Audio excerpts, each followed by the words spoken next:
My second baby is my oldest daughter, who's about to graduate from the University of Tennessee. She's 22, and let me tell y'all, I know every crow thinks theirs is the blackest, but let me say that she is a beauty, and she is smart, and she's done very well in school, and she's in a sorority and done well with her sorority, and she's athletic, and she's mean.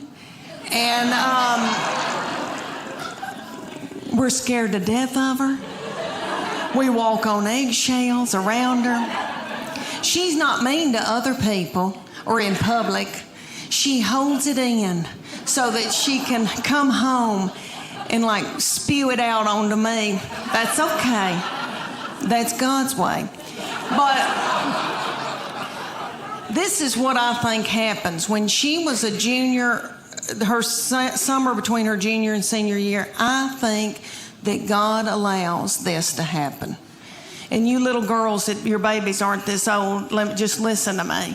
All right, one day they'll just turn on you. And you'll think, who in the world is this?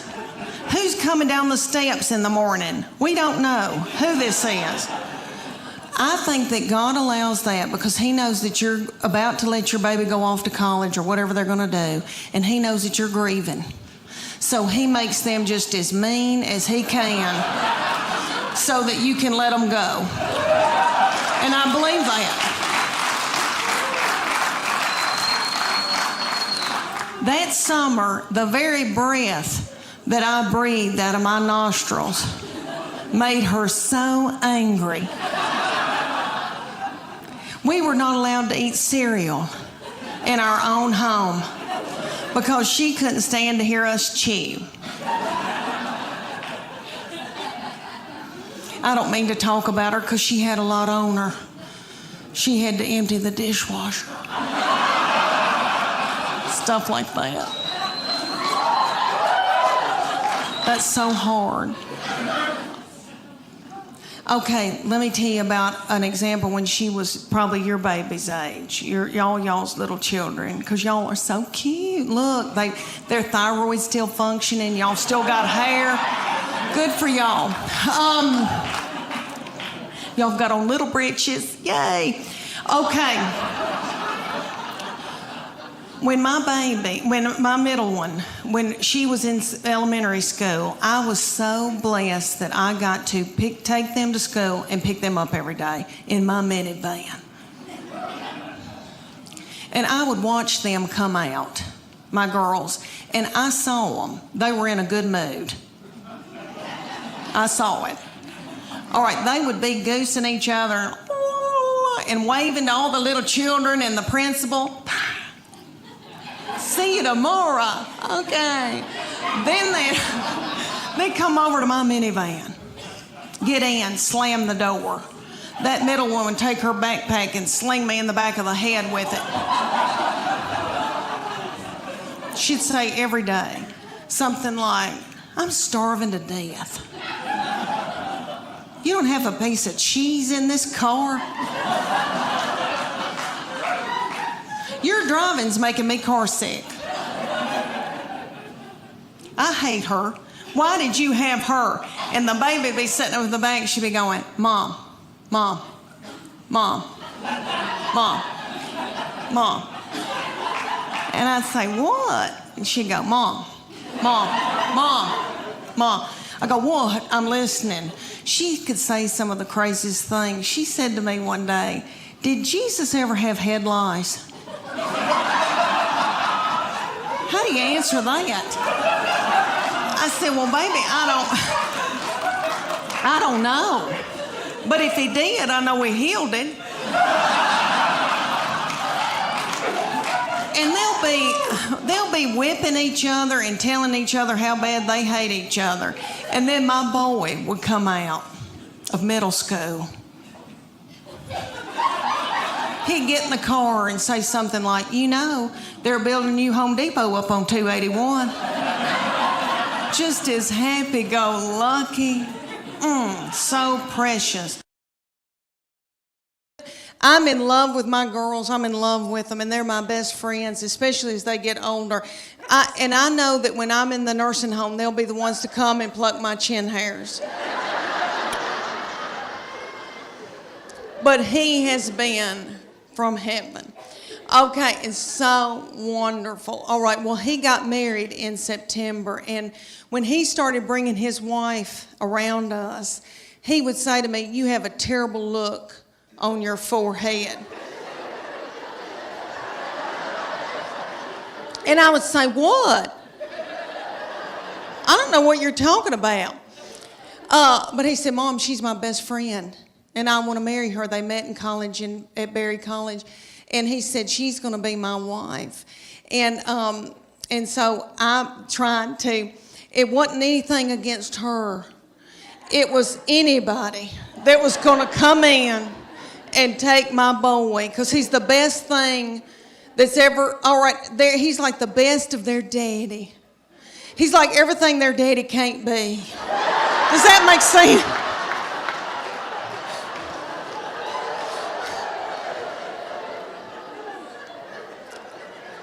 So right before the wedding, he said, "Mom, she is my immediate family now. You're my extended. I'm supposed to cleave to my wife. That's biblical." And I said, "Why did I show him the Bible?"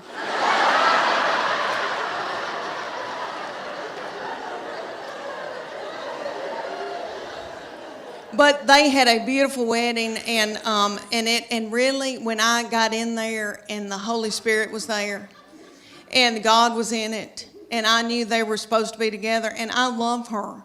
I mean, I love her. She's like another daughter to me now. And but I was freaked out.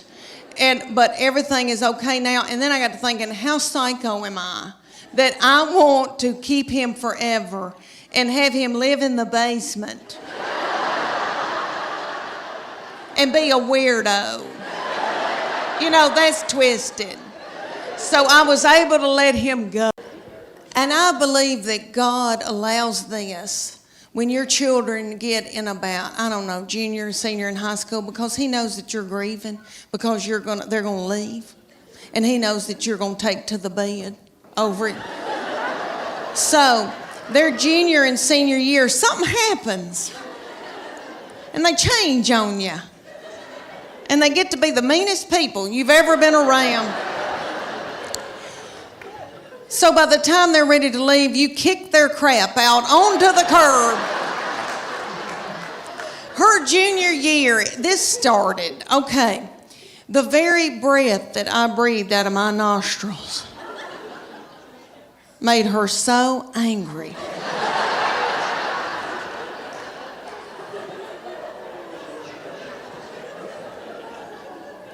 We were not allowed to eat cereal in our own home.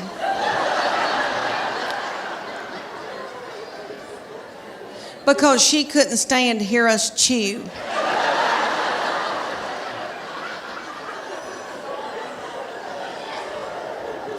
And I don't mean to talk about her, because she had a lot on her. She had a lot on her, like she had to empty the dishwasher. And that's a lot, you know. I'll give you all an example. Okay, at the University of Tennessee in her sorority, these girls will come home, you know, and I'll cook for them and do, and I'm tickled. All right, well, they like Memphis, Nashville girls. Well, a little girl came home with her and spent 2 nights. So I washed that little thing's clothes, and all I said to this little girl was, "Katie, you're so tiny. Your little underwear looks like a slingshot."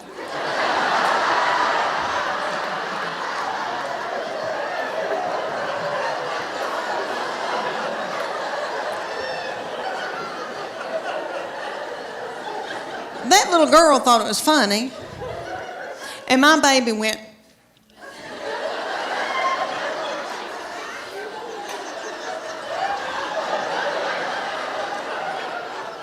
So I got out of there.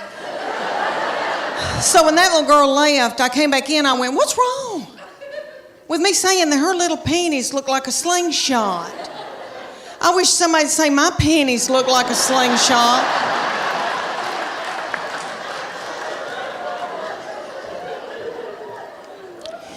My panties look like... Have y'all ever seen Mel Gibson in Braveheart? You know when they pull that big ball out and that thing looks like it's a catapult. They pull that big ball, fling it and kill a bunch of children with it. That's what my panties look like.